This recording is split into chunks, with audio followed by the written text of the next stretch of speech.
সাতক্ষীরার শ্যামনগর উপজেলায় ৩৪তম আন্তর্জাতিক এবং ২৭তম জাতীয় প্রতিবন্ধী দিবস উপলক্ষে ২ দিনব্যাপী প্রতিবন্ধিতা উত্তরণ মেলা সমাপনী এবং সম্মাননা ক্রেস্ট বিতরণ অনুষ্ঠিত হয়েছে।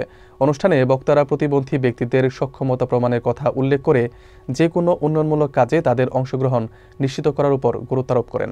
বিস্তারিত আছে এসকে সিরাজের প্রতিবেদনে। সাতক্ষীরা শ্যামনগর উপজেলা পরিষদ চত্বরে উপজেলা প্রশাসন, উপজেলা সমাজসেবা কার্যালয় এবং ডিআরআর এর পিএসসিই প্রকল্পের যৌথ আয়োজনে মানুষের জন্য ফাউন্ডেশন ও ক্রিশ্চিয়ান এইডের সহযোগিতায় 2 দিনব্যাপী প্রতিবন্ধিতা উত্তরণ মেলার সমাপনী ও সম্মাননা ক্রেস্ট বিতরণ অনুষ্ঠান বৃহস্পতিবার সকালে অনুষ্ঠিত হয়। উপজেলা সমাজসেবা অফিসার দেলাওয়ার হোসেনের সভাপতিত্বে অনুষ্ঠানে প্রধান অতিথি উপজেলা সহকারী কমিশনার রাশেদ হোসেন প্রতিবন্ধী ব্যক্তিদের তৈরি পণ্যের 15টি স্টল পরিদর্শন করেন, তাদেরকে সম্মাননা স্মারক ক্রেস্ট প্রদান করেন এবং প্রতিবন্ধী ব্যক্তির অধিকার বিষয়ে বক্তব্য রাখেন। সম্মানিত অতিথি ডিআরআর এর নির্বাহী পরিচালক ফরিদা ইয়াসমিন বলেন, প্রতিবন্ধী ব্যক্তিরা মেলায় নিজেদের সক্ষমতা প্রমাণ করেছেন, তাই যে কোনো উন্নয়নমূলক কাজে তাদের অংশগ্রহণ প্রয়োজন।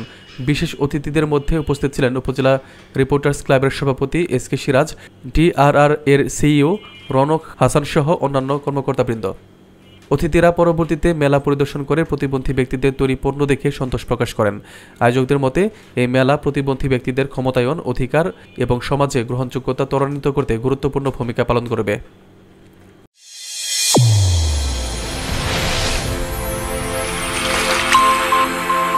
চ্যানেল A1 হৃদয়ের স্পন্দন।